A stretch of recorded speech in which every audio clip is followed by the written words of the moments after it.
All right. I've been waiting for this for a long Brother, time. Art brother, McCoy, how are you, my friend? absolutely, absolutely, Seth. It's good to talk to you. Good to talk to Listen, you. This is Chris. Hey, Art. hey, Chris, how are you? Good. How are you?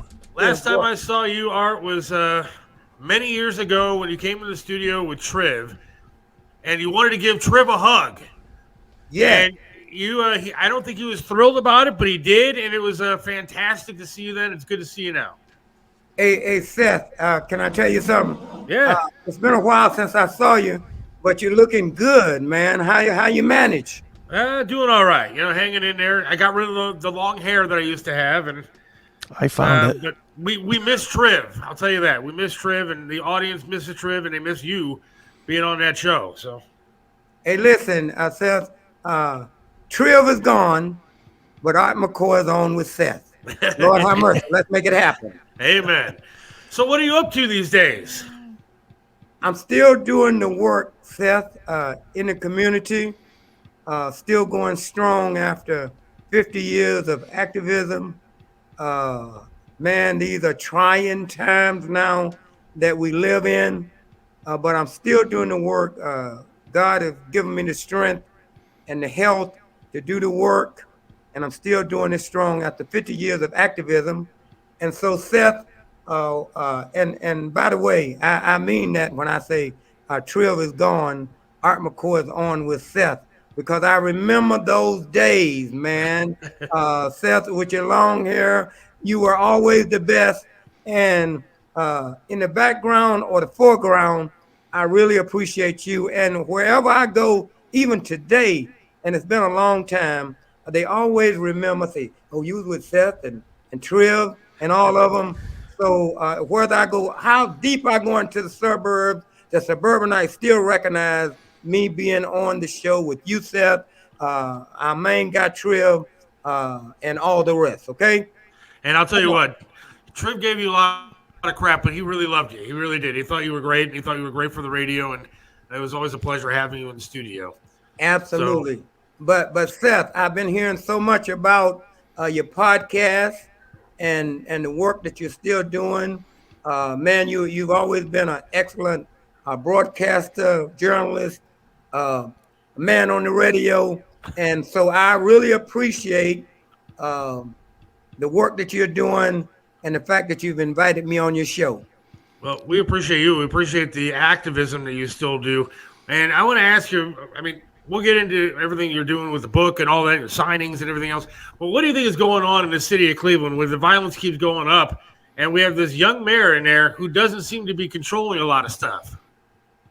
Listen, Seth, I'm glad you asked. I've been giving Mayor Bibbs a pass, a young man. As a matter of fact, I voted for him. A young man that I thought that deserved a chance. But with me, Seth, his chances are running out uh, because uh, it seems like his heart is with downtown. And there's nothing wrong with downtown. Uh, Believe me, and the people in my neighborhoods, in the community, we're all for downtown. We want to see downtown develop. We want to see downtown grow. But what we're sick and tired of, Seth, whether it's this mayor or the former mayor, they always give us this bull, Seth, about you all help downtown, you all make downtown development better, you all let us spend downtown, the taxes for downtown on different venues. And in the end, they said they tell us this, and we're sick and tired of it in the community. And I speak for the community. They're saying that you all help us downtown. Now they're telling us to help us with the waterfront. I know y'all want the waterfront. We want it, but here's the trap that we're sick of. It's called the trickle down effect. The trickle down. You help downtown, and it's going to trickle down into our community. Seth, hell, we've been looking for the trickle down effect for the last 25 damn years. Right. And we're sick and tired of it. And you know what, Seth, I'm glad you asked because in February or March at the latest, we're going to have a march downtown in front of City Hall, we hope to have thousands, maybe 10,000 of those that's been left out from the trickle-down effect, and we're going to demand that our city administration, including that lackey, my friend, President Blaine of Council, Blaine Griffin, we're going to demand that, yes, we're for downtown, but you give us some positive, some reassuring reasons why we can believe at last that this trickle-down effect is going to affect our community. You mentioned it, Seth. You said it. Listen, crime is at an all-time high. Listen, I've been fighting black-on-black crime and crime in general for over 50 years, and never have I seen it this bad. And still they're saying listen, Seth, I know you like downtown. Don't let me get on downtown too much. But listen, when crime happens downtown, they bring on the military, they bring on the army, they bring on the sheriff, they bring on every damn body. And that's good. We want to protect you, Seth. But at the same time, our children are dying, the banks are closing, the stores are closing because of crime. And where is the trickle-down effect? We're sick and tired of it. That's why we're having the left-out rally. Those of us that feel like we've been left out in our community. We have a left-out rally downtown. I'll keep you posted on it. Yeah, please do. But what they don't understand is that if you want to keep downtown safe, then help out the communities around downtown and make them safe, and it'll make downtown safe also. You have to help everybody around the city to make everything safe. Yes, hey, Seth, you're absolutely 100% right. I agree with you 100% on everything. Seth, you've always been, you're a suburbanite, but you've always been right on point with what you say, and that's why I can live with the fact of what you're saying, because you're absolutely right on point. Tell her to move the sign over a little so we can see it. I'm trying. Go. Can you see Other way. Go the other way. Okay, Yeah, what about here? Yeah, over here, but yeah, you go. Right Another. here? They keep going a little bit A more. little bit more. Little more. Hold on. You move over. You move over. Okay, all right, There we go. There we go. Perfect. Now we can see it. yeah. Chris? Art, let me ask you about the crime itself. Are you saying that you think that the crime is 100% economic based?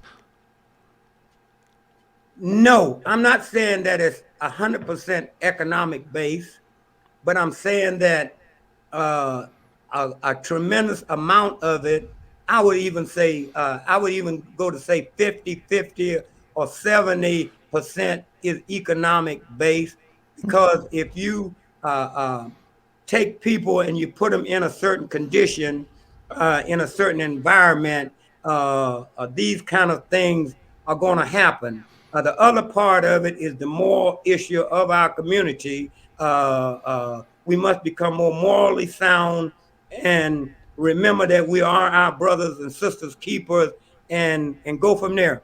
And the other part of this thing that we're talking about is when we talk about our children, what has happened, and this is what is more disturbing to me than anything, is that fighting black on black crime and crime in general for over 50 years, and as we talk about it, you'll read it when you talk about it in my book, Surviving to Serve.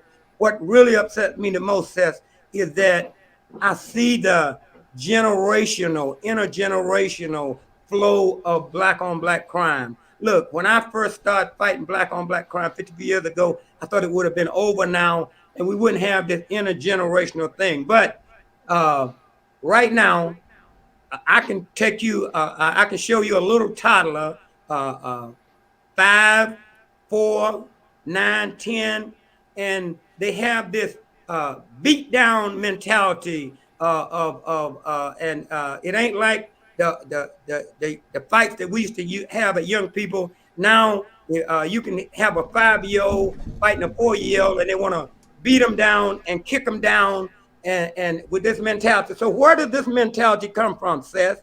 It comes from me. It comes from us. It comes from the adults. The children is watching the mentality of the adults, and they are acquiring this mentality. And then guess what we do, Seth, including myself? We blame it on the children. But before the children can change morally and physically and all that, it must be us. It must come from us. Once we change, our children will change. If we don't change, this intergenerational thing of black on black crime and the city and what's happening in our neighborhood will continue to happen. But economics, you own it. Wow, you got the most beautiful hair in the United States. That's yours. Next to you. Yes, but economically, it has to change in order for our city to really change. Our bank just closed on Buckeye that I used to go to because of crime. Walgreens drugstores in our area that I used to go is called because of crime. Economic plays a big part here. Now, also what plays a big part is that police can't do their jobs the way that they used to do it because they're afraid to do it. They say they need more police downtown and in the surrounding neighborhoods. Do you agree with that? Do you want more police, or are you think these police need to get their act together? What do you think? Seth, some people think that I am anti-police because sometimes I protest against them and things like that. Even Trev, who used to get on me, but really I'm pro-police. We listen. If something happened to me in my driveway in my neighborhood, who am I gonna call? I'm gonna call the police. Police. So I am definitely pro-police. Bring as many police in our communities, in our neighborhoods as we can, and I will do everything I can to encourage us as a community to support the police and bring them on. But Seth, there's another side of this that I'm going to expose on your great podcast, your #1 podcast. But there's another side of this policing thing that you don't know that I know. And that is that for over 20 years, nearly, the police have had what they call a blue flu attack. It started in the era of Frank Jackson. When Frank Jackson first became mayor, the police and the police union and the administration didn't get along that well. That's why Frank Jackson hired the safety director that he had and the police chief, because they could kind of control the police to a certain extent. But with Steve Loomis, our dear friend, been on your show many times, Steve Loomis was president, they developed what we call the blue flu.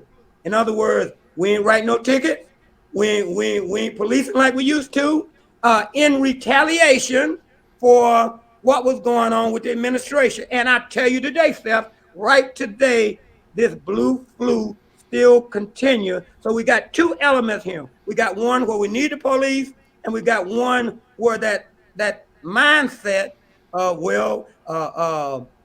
we can't get along with the administration. They don't want to play us. They don't want to treat us right. We'll start this blue flu, and this blue flu continued right through the era of the rioting, the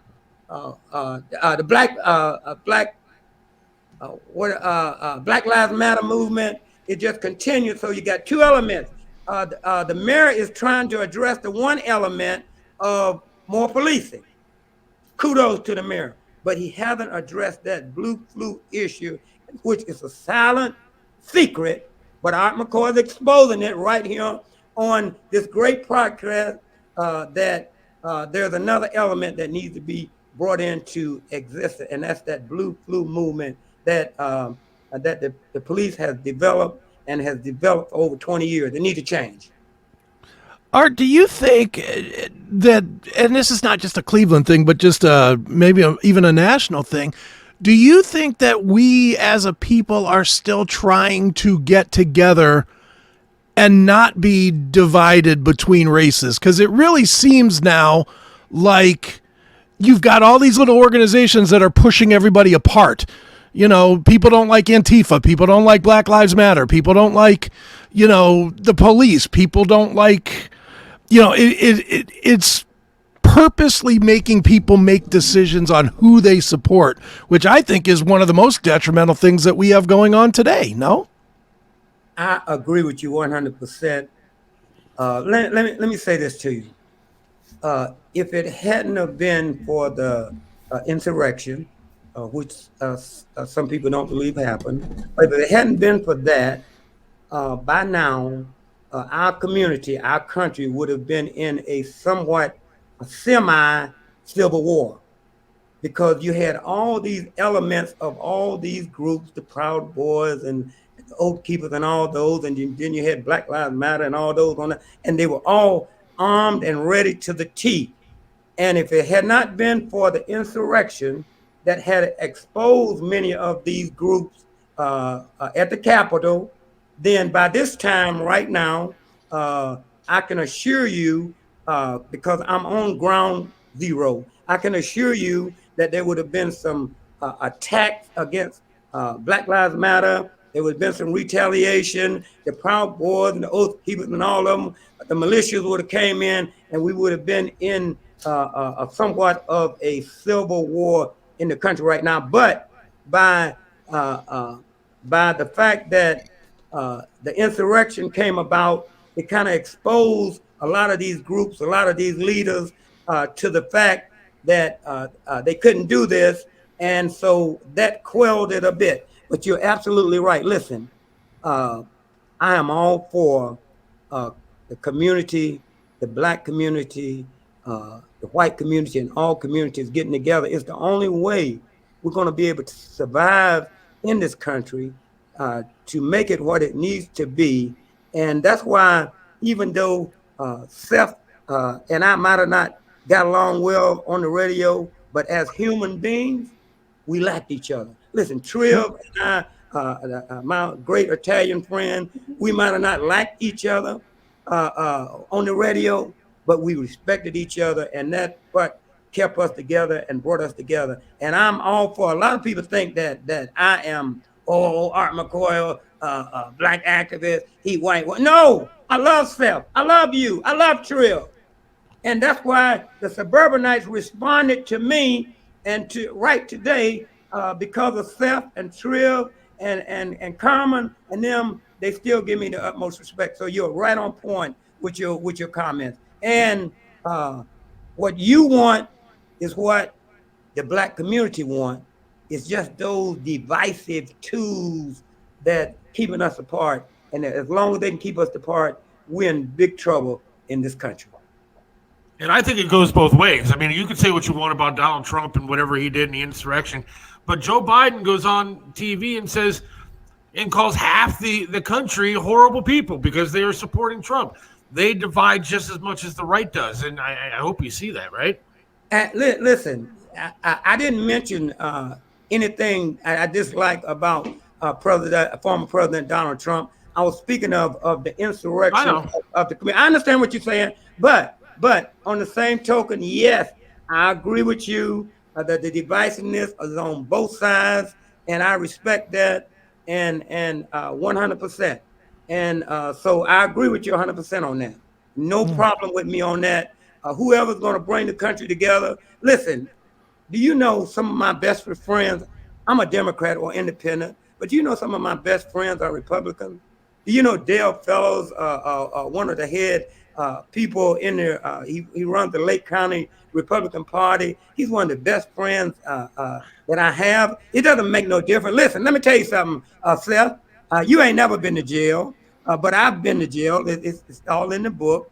Listen, if I go to jail tomorrow, Seth, and I make a phone call, and I say I need to be bonded out, and they say, well, I'll help bond you out, but I'm a Republican. Seth, I'm not gonna say, well, you're a Republican, don't get me out of jail. I'm gonna say, come on, Republican, get me out of jail, man. I ain't like that. Yes. Right on. Art, let me ask you this question. How does this crazy immigration situation that we're in now help or hurt the black community, because from everything I read anyway, it's doing nothing but actually hurting the black community. Just like you were saying before with the funding and everything, the funding's going even further down because of like sanctuary cities and the money that has to go to fund housing people and feeding people that are kind of here not legally. Seth, I have never been in favor of the immigration policy, even way before they got this bad. They were saying, Mr. McCoy, why don't you speak up for the immigrants more? And I said, well, when we do speak up, the immigrants never speak up for us. We're always speaking up for them. And so the fact of the matter is that I agree with you. I think that this immigration policy, especially the way it's done, really got out of hand right now. It's absurd. I don't know who's going to put it in check, but you're absolutely right. I truly believe that the long run or the end game is going to hurt our community worse. And so I don't know who's going to get this immigration policy together, but I'm for controlling our borders, and it's way out of control right now. I'm in agreement with that 100%. So tell us about the book, Art, Surviving to Serve. Listen, Surviving to Serve is 50 years of activism in the city of Cleveland and surrounding communities. Listen, it is my memoir. It's only the first half of my memoir of Surviving to Serve. In this book, Seth, once you pick this book up, I guarantee you, if you are a reader, you'll read it straight through and be finished with it the next day. If you're not a reader, once you pick it up, you will not be able to stop turning the pages, because if you know anything about Art McCoy's life, it's been full of drama, exciting, but more than that, Art McCoy has not always been a goody two guy. I've had wild women in my life, alcohol, drugs, jail, being beat up by the police, while fighting for our people and against the system all the time. It's all in this book, Surviving to Serve. I can't keep enough. It's hot. You can get it on Amazon or Barnes and Noble. It's a hot book, Surviving to Serve, part 1. Don't miss it, Surviving to Serve. I understand you're going to be doing some book signings too. Absolutely. I have a book signing coming up soon in where's it at? Finland, Ohio. Yeah, Findlay, Ohio. I got one coming up in Findlay, Ohio, coming up early next December 24th. On the 24th of February. We'll be doing one in East Cleveland Library during that same month, and I'll keep you posted on the rest of the signing. Surviving to Serve. Listen, man, after 50 years of what you all took me through, Seth, Surviving to Serve is the book for you. The book is kind of raw, you understand? It's not like what you suburbanites are used to reading. It's kind of raw, it's kind of dirty, but it's real about the life and survival to serve of Art McCoy. Look, I may be a suburbanite now, but I grew up on the mean streets of Cleveland Heights, so I understand what it's like. I know you do, Seth. I'm just picking at you. Believe me, I am, all right? You're also on the radio too, right? Absolutely. I am on 1490 WERE. The show is from 5 to 7 every Sunday night. We've been running straight for the last 15 years. We're number one. Seth, you know I'm always number one in my time zone. That's why Triv couldn't stand me, because I was so good. I was so raw and good. Seth, that's why you couldn't stand me, but y'all put up with me. I'm still number one, 5 to 7, 1490 AM, WJMO. 1490 WERE, every Sunday from 5 to 7. It's a hot show, still a talk show. Your guy, what's his name? My Italian friend, the roving reporter, Tony Tony. Masaccio. He can't get enough of the show. Matter of fact, he told me that he couldn't get enough of your show and made sure that I came on your show and talked. And Seth, I just want you all to know, it's just such an honor to be a part of your show. Seth, do you know one thing, Seth? Huh. I'm scared of clowns.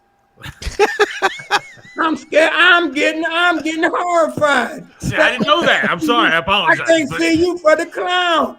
Lord have mercy. I'll tell you what. Some of my favorite memories of radio were sitting on my porch on Sunday nights and just listening to you, Art. And it was some of the best radio that there was, man. Because no matter how I felt about some of the stuff that you were talking about, you always entertained me, and you knew how to do it. You still do. I mean, that's awesome. I mean, people got to pick up this book.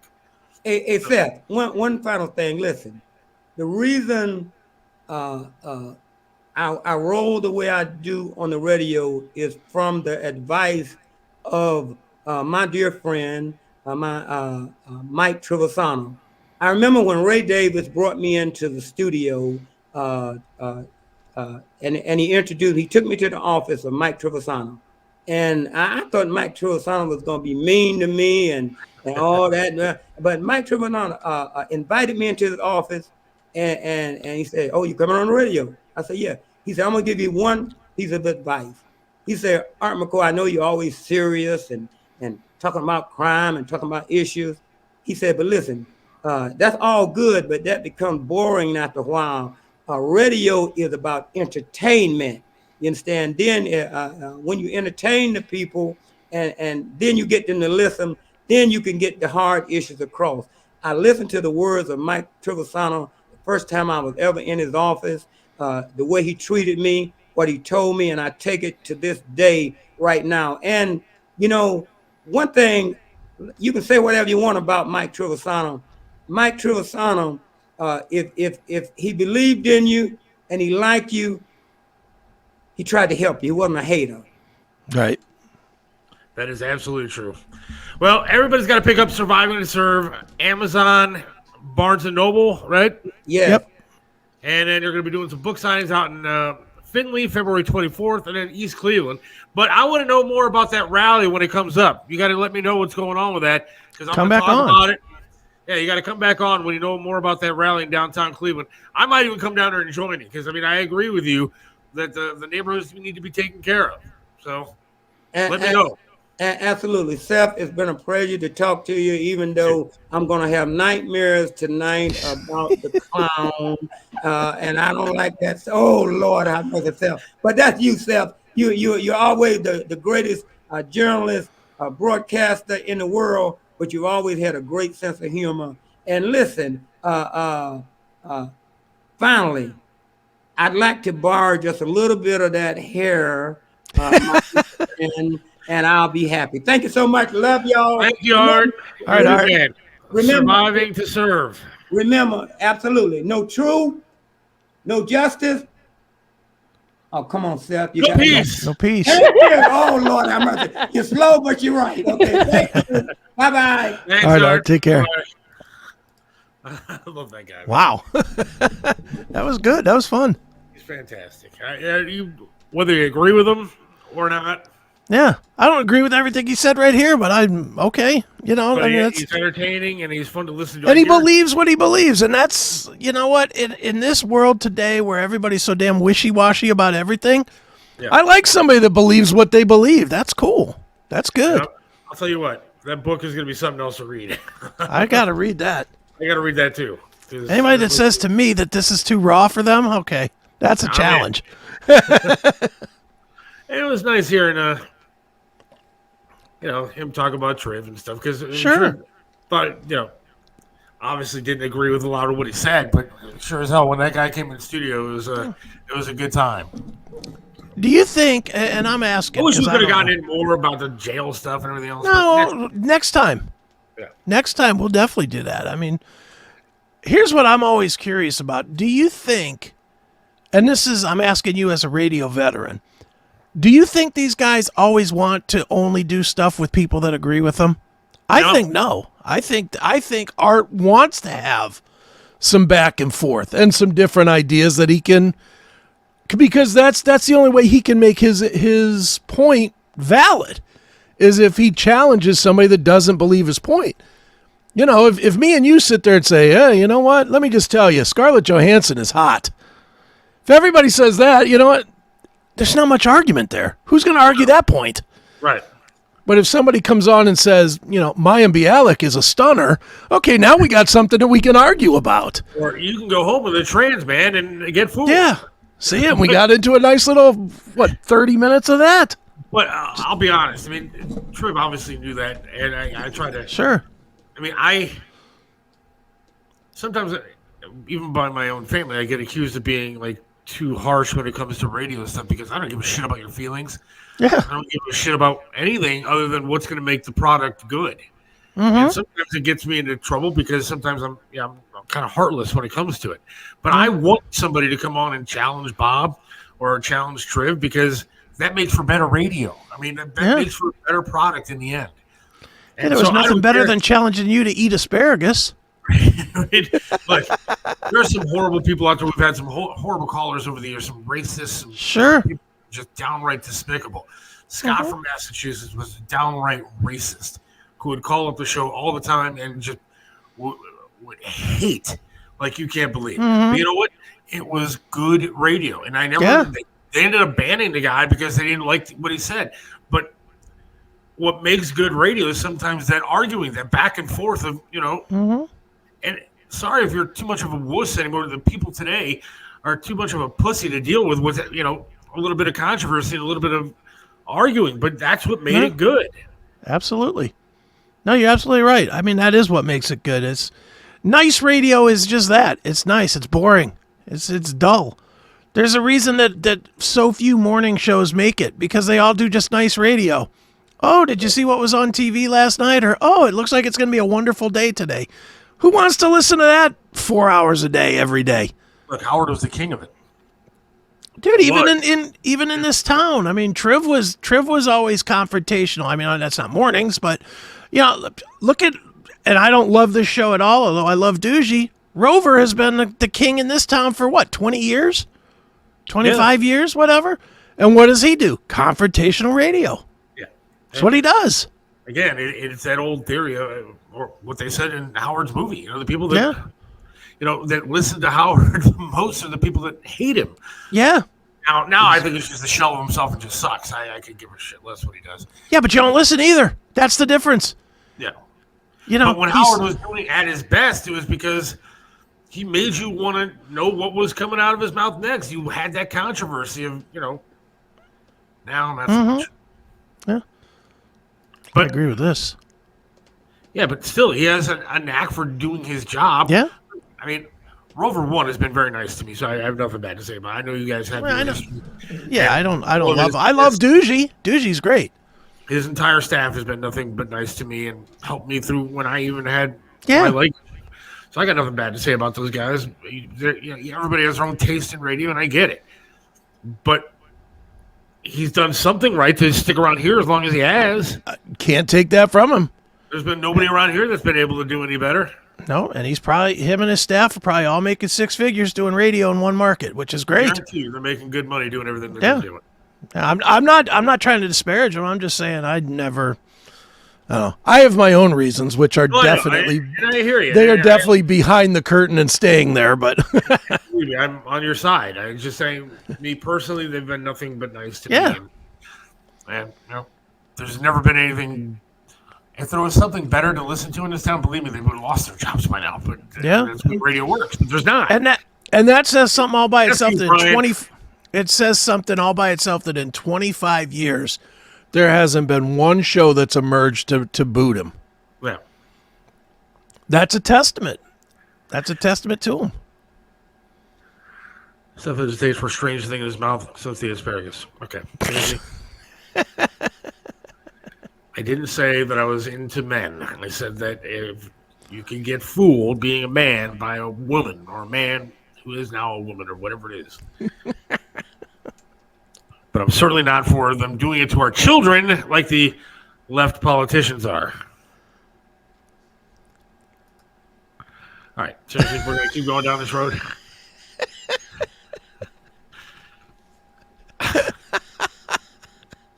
We're going to just keep going down this road. That made me laugh. And you brought it back. I didn't bring it back. So I'm going to erase this entire episode, except for Art McCoy. Yeah, there you go. All right, let's take a quick break. Okay. We haven't done that in an hour and 7 minutes. All right, so we'll take a quick break and we'll be right back. And if you want to advertise with the show, yes, now would be a time to start doing it. Yeah, we could use that. Should I play that commercial? Sure, do it. Advertise your business or service today on The Seth Williams Show. We offer video commercial advertising live and in rebroadcast of our show daily. Commercials are permanently placed within the video on demand segments of our show, which are available on the CMS Network, YouTube, Rumble, Odyssey, and CMS TV. Web graphic advertising is also available on thesethwilliamsshow.com. Get your business, service, or band the recognition it deserves by advertising on a great show like The Seth Williams Show. Email us at sales@thesethwilliamsshow.com today. Let us work with you to improve awareness about you.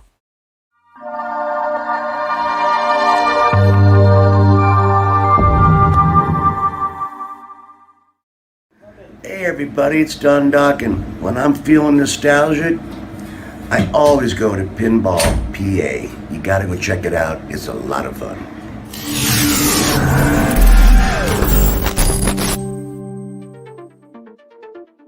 When you want to have fun in Pennsylvania, there's only one place to go, Pinball PA. Located near the Pittsburgh airport, we have over 420 classic pinball machines and arcade games that you can play. Admission starts at only $24.99. Want to have a party? Well, there's no better place than Pinball PA. Visit our website today at www.pinballpa.com to get more information or to book your next small or large party. Pinball PA, it's where the action is. Are you looking for a way to support the Seth Williams Show? Get your Seth Williams Show merchandise today. From coffee mugs to clothing and everything in between, our high-quality merch is the perfect way for you to not only support the show, but show everyone what is the greatest show going today. Just go to shop.thesethwilliamsshow.com now, shop around, and buy some great merchandise from the Seth Williams Show. Shop today.